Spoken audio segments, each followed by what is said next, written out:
आज हम बात करने जा रहे हैं कैंग द कॉन्करर की कंप्लीट स्टोरी के बारे में, जहां हम देखेंगे कि उसकी कहानी कैसे शुरू हुई और खत्म कहां हुई या खत्म होगी भी कि नहीं। इन सब के ऊपर हम इस पूरी स्टोरी को कंपेयर करेंगे मल्टीवर्स सागा में कैंग की स्टोरी से कि ही हू रिमेन्स के दिमाग में क्या चल रहा है, कैंग के दिमाग में क्या चल रहा है और आने वाले फ्यूचर में कौन सी ऑसम चीजें हमारा इंतजार कर रही हैं। जो स्टोरी मैं आपको बताने जा रहा हूँ वो है 2021 में आई कैंग द कॉन्करर की 5 इशू सीरीज। ये प्रॉपर स्टोरी है कैंग की। इससे पहले उसके फेरो वर्जन, वाइल्ड लॉर्ड वर्जन और हीरो वर्जन को भी लोगों ने देखा है हिस्सों में अलग अलग समय पर, लेकिन एक चीज क्लियर है कि उसके लिए टाइम की कोई वैल्यू नहीं है। पर डेस्टिनी का क्या? डेस्टिनी बहुत कम्प्लेक्स चीज है कैंग के लिए, जिसे बदलना उसकी लाइफ का अकेला मकसद है। और जहाँ उसके लिए पूरे मल्टीवर्स को कॉन्कर करना आसान है, वहीं खुद को कॉन्कर करना बहुत मुश्किल। तो आइए कहानी शुरू करते हैं। 31st सेंचुरी में 18 साल का नेथनियल रिचर्ड्स बुलिंग से परेशान होने के साथ साथ बोर हो रहा था अपने समय में, क्योंकि यहाँ कुछ नहीं है करने को।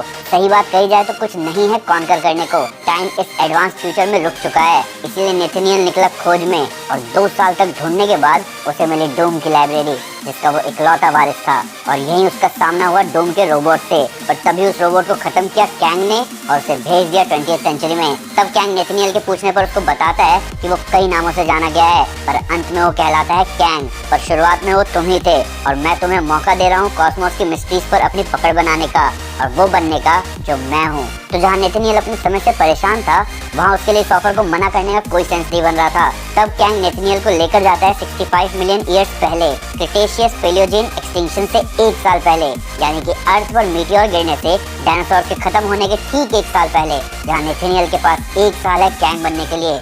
इसके बाद कैंग नेथनियल को ट्रेन करता है और उसे उसके वेरिएंट्स की स्टोरीज दिखाता है। तब नेथनियल ने उससे पूछा कि अगर उसे टाइम में पीछे जाकर कुछ चेंज किया तो पैराडॉक्स बन जाएगा, जिस पे कैंग ने उसे समझाया कि पैराडॉक्स हमारी प्रॉब्लम नहीं बल्कि हथियार है। और इस हथियार के साथ उसे नेथनियल को कई सारे हथियार चलाने सिखाए। फिर उसने उसे समझाया कि प्लान कितना भी अच्छा हो वो तुम्हें वीक बनाएगा। स्पेसिफिक चीजों के होने पर निर्भर रहना प्रॉब्लम्स को इनविटेशन देना है। कैंग को केओस और डिसऑर्डर में जीतना आना चाहिए। कैंग ने नेथनियल को सब सिखाया, पर उसने उसे उसकी कमजोरी भी दिखाई, रवोना, जिसके बाद उसने उसे बताया कि किसी भी टाइम और स्पेस में कभी किसी से प्यार नहीं करना, तभी तुम कॉन्करर बन सकते हो।